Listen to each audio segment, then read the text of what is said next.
You ever look at somebody you love and realize they ain't the same person you married? That's what happened to Rochelle, a 32-year-old black woman from Atlanta, whose husband disappeared for 14 days. No call, no text, not even a damn note on the fridge. And when he finally came back, he wasn't the man she remembered. Not even close. Rochelle still remembers that night. She was sitting on the edge of the bed, phone in her hand, heart stuck between worry and anger. Marcus was late again. Not unusual. He worked long shifts at the warehouse. But this time was different. This time, something in her chest told her. This wasn't just overtime. She called him. Straight to voicemail. She called again. Straight to voicemail. That's when her whole world started shaking. Rochelle reported him missing on the third day. But even the police didn't take it seriously. "Ma'am, he's an adult," the officer said, tapping on his keyboard. "He probably just needed some space." Space? Marcus. The man who couldn't go 3 hours without texting her. You good? None of it made sense. And then, 7 days later she got a call. But it wasn't from Marcus. And it wasn't from the police. It was from a woman whose voice shook like she'd seen a ghost. "Rochelle, you don't know me. But I think your husband been here." Rochelle drove 2 hours to Augusta, with her heart pounding the whole ride. She didn't know what she was expecting. An accident? A cheating scandal? Maybe he had some secret life? But nothing. Nothing prepared her. For who opened the door? An older black woman. Gray twists, trembling hands. "He came here 2 nights ago," the woman whispered. "He was barefoot, clothes dirty, acting like he didn't know where he was." Rochelle's breath caught. Is he okay?" The woman shook her head slowly. "I don't think that man you looking for is the same one I saw." When Marcus finally returned home, he didn't knock. He didn't call out her name. He just walked in. Quiet. Too quiet. His clothes were clean. But his eyes looked like they'd seen something nobody should ever see. "Marcus," she whispered. He looked up at her, like he was trying to remember who she was. And then he said something that froze her right where she stood. "Rochelle, what day is it?" Marcus sat at the table, hands shaking so hard. The glass of water kept tapping the wood. She touched his arm gently. "Baby, where were you?" Marcus blinked slowly, like he had to think hard before forming a sentence. "I don't know." She almost laughed. But then she saw it. His wedding ring. The one he never took off. It was gone. Rochelle knew something was wrong. Terribly wrong. But she had no idea that her husband's disappearance was only the beginning. And the man sitting at her kitchen table was hiding something much darker than she ever imagined. Rochelle watched Marcus for the rest of that evening. She kept waiting for him to crack a joke, call her Ro, or wrap those big arms around her, like he always did after a long day.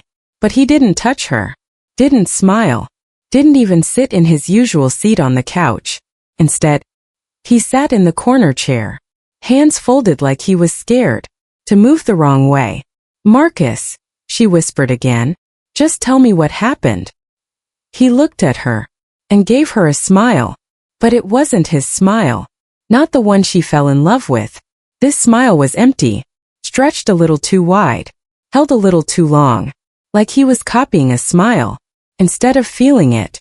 At midnight, Marcus went to take a shower, and Rochelle finally let her tears fall. Her husband was back, but it didn't feel like he was home. 10 minutes passed. 20 minutes. 30. The shower kept running. "Marcus," she called, knocking on the door. No answer. "Baby, you okay?" Still no response. Rochelle pushed the door open, and her heart almost stopped. Marcus was standing under the freezing water, fully clothed, jeans, shirt, everything, just staring at the wall.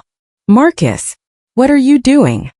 He turned his head slowly, water dripping from his face, and whispered, "I thought it would wash it off." "Wash what off?" He didn't answer.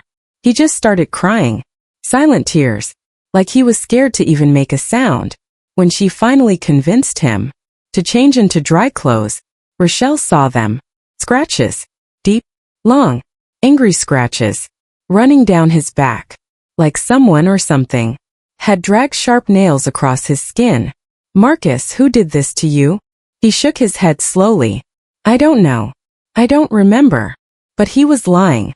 Rochelle could feel it. A wife always knows. That night Marcus couldn't sleep. He tossed, turned, sat up, lay down, sat up again. Every few minutes he whispered, They're coming. They're coming back. I can hear them. Marcus, who's coming? Marcus, talk to me. But his eyes stayed locked on the window, like something was standing outside, watching him. And then, around 3 a.m., Marcus finally drifted off. Rochelle nearly exhaled in relief, until she noticed something. He wasn't breathing normally. He was wheezing, struggling, in his sleep. He was clawing at his throat, like invisible hands were gripping his neck. Marcus, wake up. But he didn't. He just kept clawing and whispering, let me go, please. Rochelle turned on the bedside lamp and froze. There were footprints right outside their bedroom window. Fresh footprints in the mud. Not Marcus's, not hers. Bigger, heavier, leading straight to the glass and ending right there. Not walking away. Just asterisk ending. Like someone had been standing there for a long time, watching. Marcus wasn't just acting strange. He wasn't just traumatized. Something had followed him home. Something he was trying hard not to talk about. And Rochelle, she was about to find out that the scratches on his back weren't even the worst part of what happened. During those missing 14 days, Rochelle stayed awake the entire night. She couldn't stop replaying everything in her mind. The scratches, the shower, the footprints. By sunrise, Marcus finally woke up, but he looked even worse. Eyes red, voice shaky, skin pale like he hadn't seen sunlight in weeks. Ro, did I scare you last night? His voice cracked on the last word. She nodded, because lying felt pointless at this point. Marcus swallowed hard. Baby, I ain't trying to hurt you. I swear. He looked so broken, but there was something off behind that sadness. Something she couldn't name. Rochelle took a deep breath. Marcus, where were you for 14 days? He hesitated. Way too long.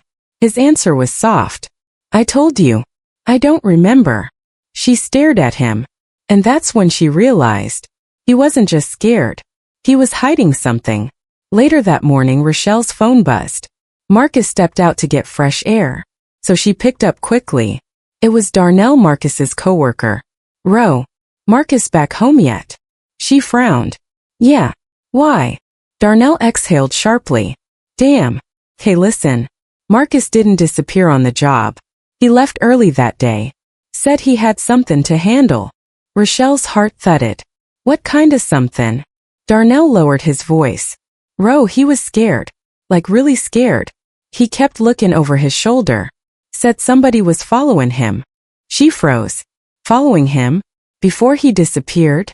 Darnell continued, whispering now. He told me, if I don't show up tomorrow, don't come looking for me. Rochelle's entire body went cold when Marcus came back inside. His hands were stuffed deep in his pockets, like he didn't want her to see something. Marcus, what's in your hand? He stiffened. Nothing.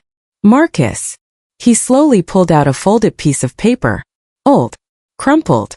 Edges burned like someone tried to destroy it. Where did you get this? He didn't answer.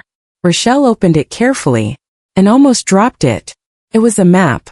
Hand-drawn. Circles around certain roads. A big red X in the woods. Outside Augusta. Same town where the old woman saw him.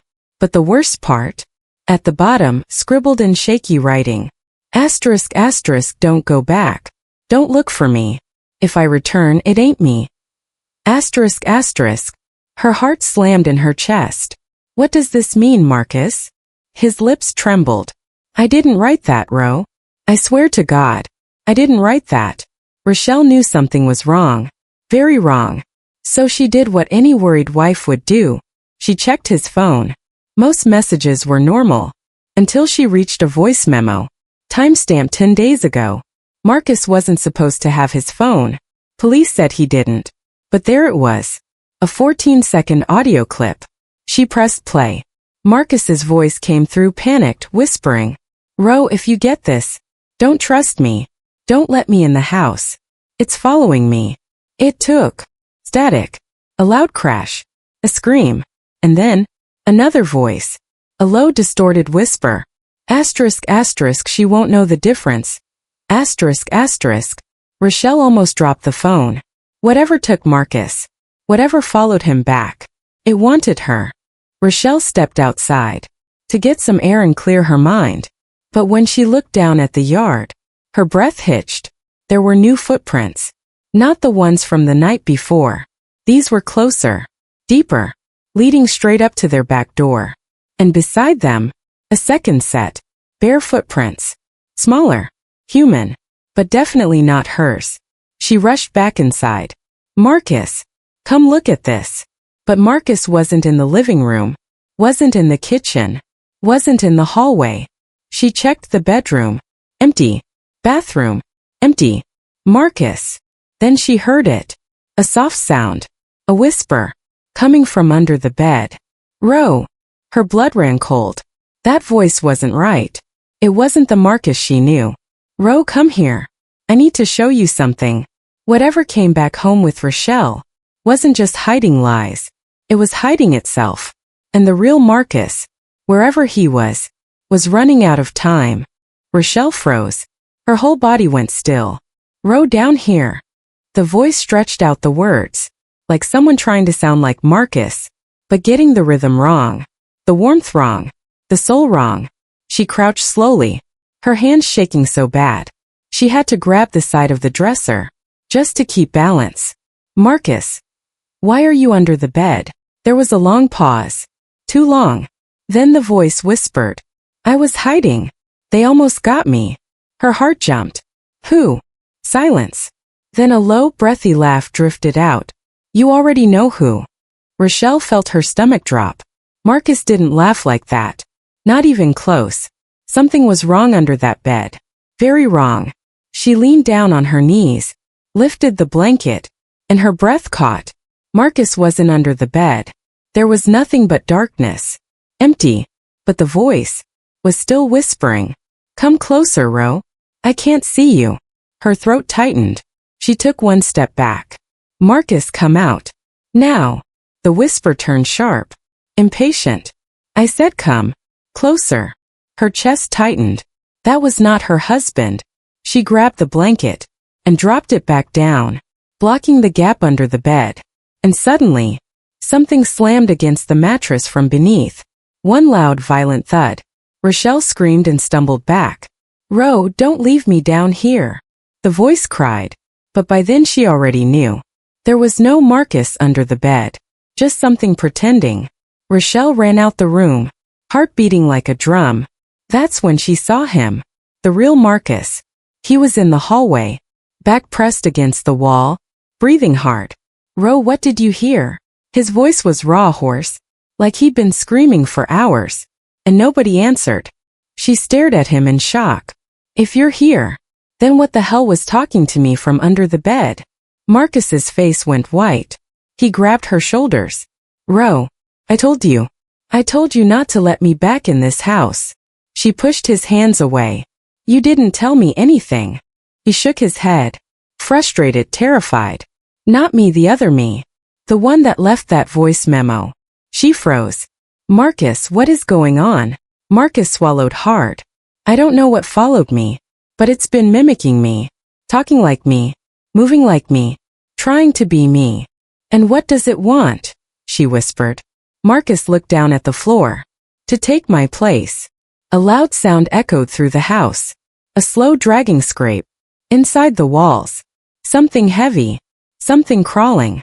Rochelle backed up until she hit the hallway table. "Marcus, please tell me that's not."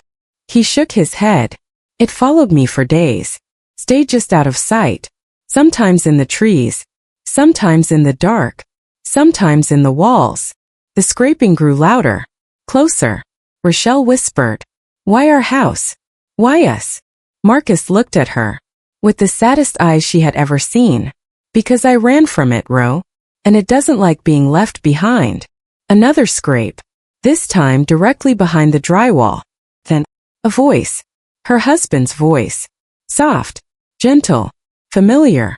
Ro opened the door. Marcus grabbed her wrist. That's not me. You gotta trust me, baby. That's not me. They rushed into the basement.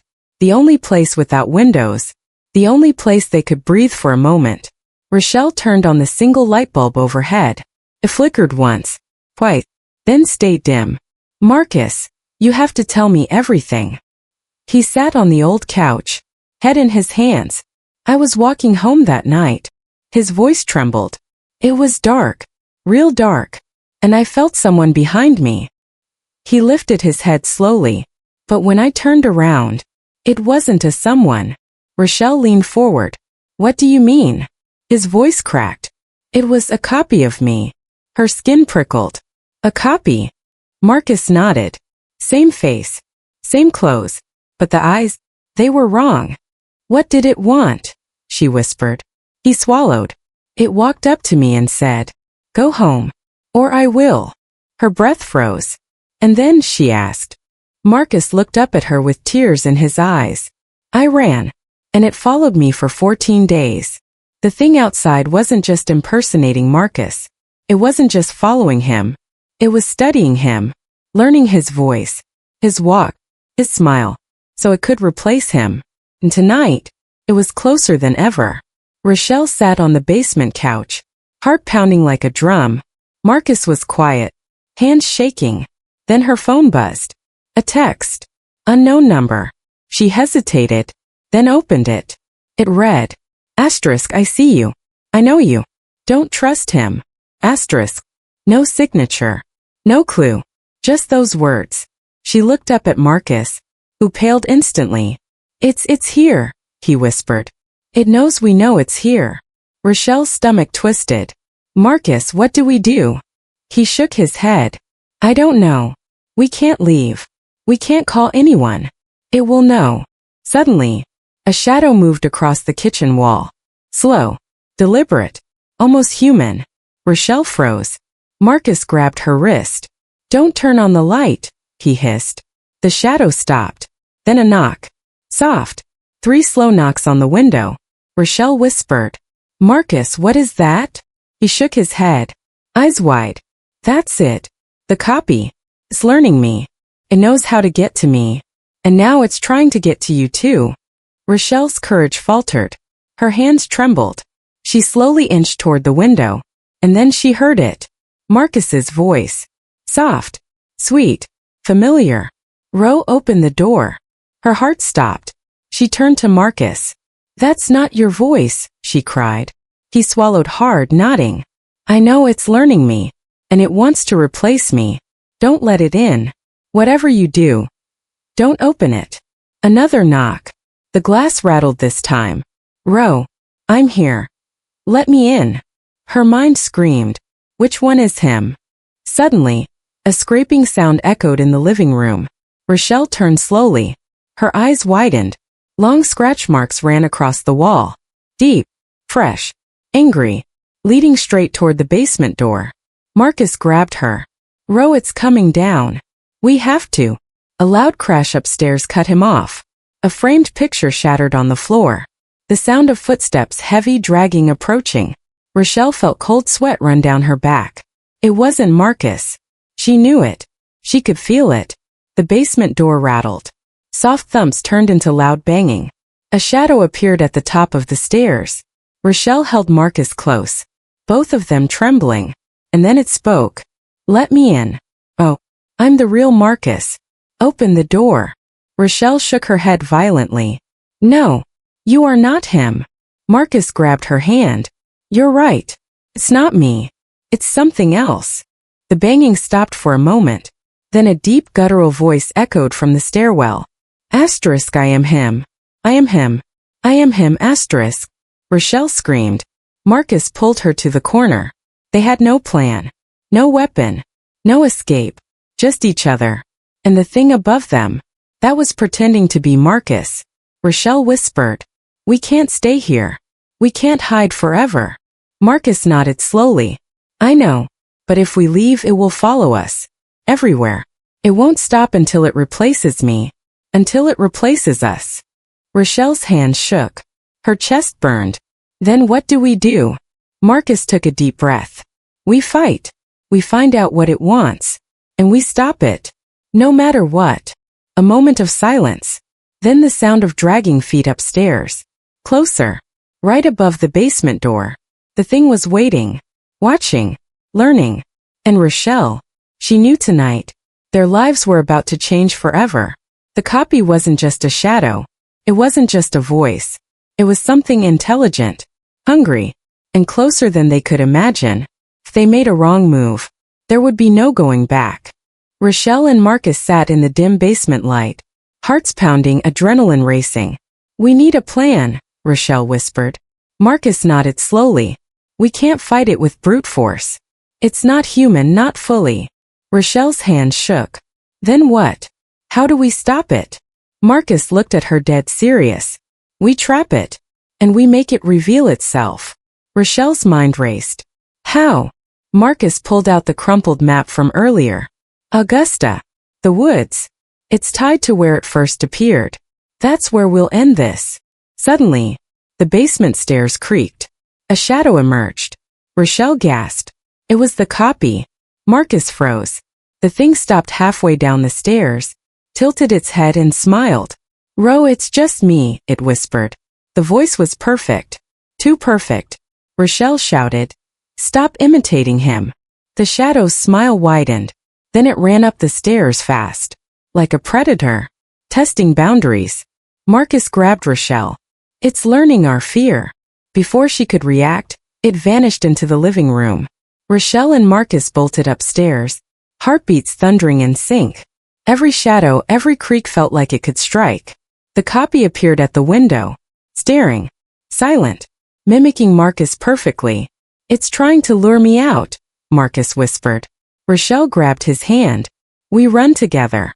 Now. They sprinted through the house. Tripping over furniture, knocking over lamps. Every step they took, the copy mirrored perfectly.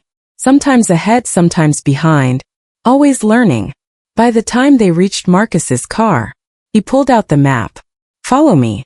We need to lure it to the woods. Rochelle nodded, gripping the wheel. The drive was tense. Every passing shadow felt alive. Finally, they arrived at the marked location. A clearing. Tall trees surrounding. Fog rolling in low to the ground. Marcus whispered. This is where it first took me. Where it learned me. Where we end this. Rochelle's stomach twisted. Something deep, unnatural, was waiting in the trees. Marcus stepped out carefully. Rochelle stayed behind, car lights dimmed. Come on, Marcus, she whispered. I'm right here. He placed the crumpled map on the ground. A strange energy pulsed through it. Then, a twig snapped. The copy stepped out of the fog. Identical in every way. But the eyes, cold, empty. Ro, it said in Marcus's voice but harsher. Give me him. Marcus stood tall. No.